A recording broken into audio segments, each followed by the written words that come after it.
In this video, we'll discuss, could I benefit from a friendship organization? All too often, we end up in friendships that cause us more problems than happiness. Most people will recognize the scenario of a so-called friend who only seems to be interested in their own problems, who always seems to be asking you for help, but then never seems to be around when you need their assistance in return. Many people are extremely aware of having a friend who only ever seems to come around when they want something, or when they want to complain and whine. If you have a friend who brings you down rather than lifts you up, it's possible that you could benefit from some friendship organization. Could some of your friendships be causing your problems? Cluttered friendships are one final facet of a cluttered life that can lead to a disorganized mind and poor mental well-being. If you constantly feel as if you're having to put someone else first without that person having the same approach to you, you're probably in a toxic friendship. It's human nature to try to cling on to the friendships that we've formed, but sometimes those friendships simply aren't worth saving. When a friendship brings you misery and not happiness, it's time to consider letting it go in order to declutter your life and boost your mental health. What is a toxic friendship? How do you recognize if you're in a toxic friendship? It can be hard to spot a toxic friend. It's possible that they were once a best friend who was kind and helpful towards you in the past. It can be difficult to see how a relationship like that can deteriorate over time, and so you might overlook the telltale signs of a toxicity for a long time.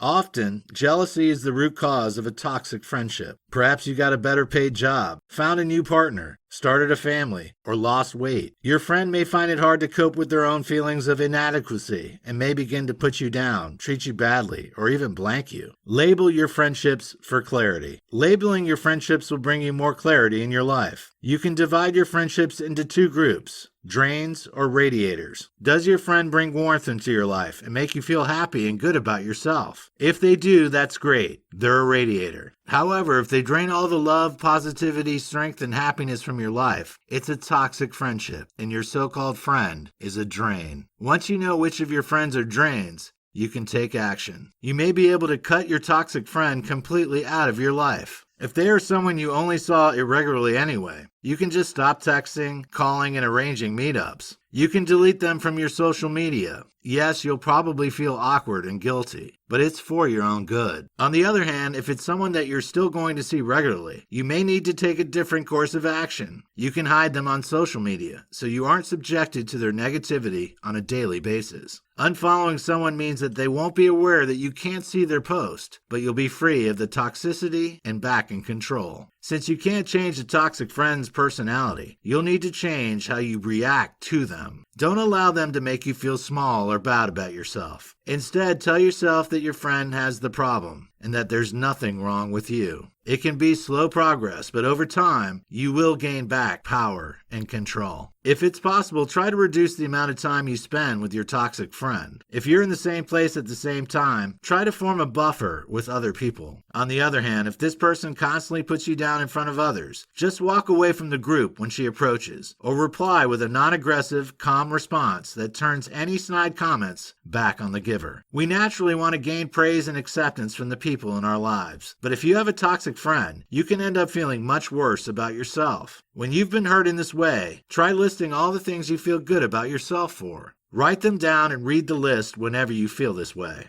How to feed the positive relationships in your life. Once you've identified which of your friends are radiators, you need to feed those positive relationships so they grow and thrive. Spend time focusing on those good friendships. Try to spend as much time as possible around people that make you feel good about yourself. How can you foster those positive relationships? Here's some expert advice to point you in the right direction. Take time to listen. Listening skills are vital when it comes to boosting your friend's self-esteem and feelings of self-worth. Not only do you need to listen to what your friend has to say, but you also need to work to understand what they are communicating to you so that your interactions can be as effective and successful as possible. Be present. Just because you're physically with someone doesn't mean that you're really there. If you're dwelling on something else instead of really listening to what your friend is telling you, or if your mind is wandering instead of really paying attention to what they have to say, you aren't fostering a positive relationship. The connection you make with your friends is the foundation of that friend's success. So you need to devote enough time, effort, and energy into building up and developing the relationship so that it can grow and thrive.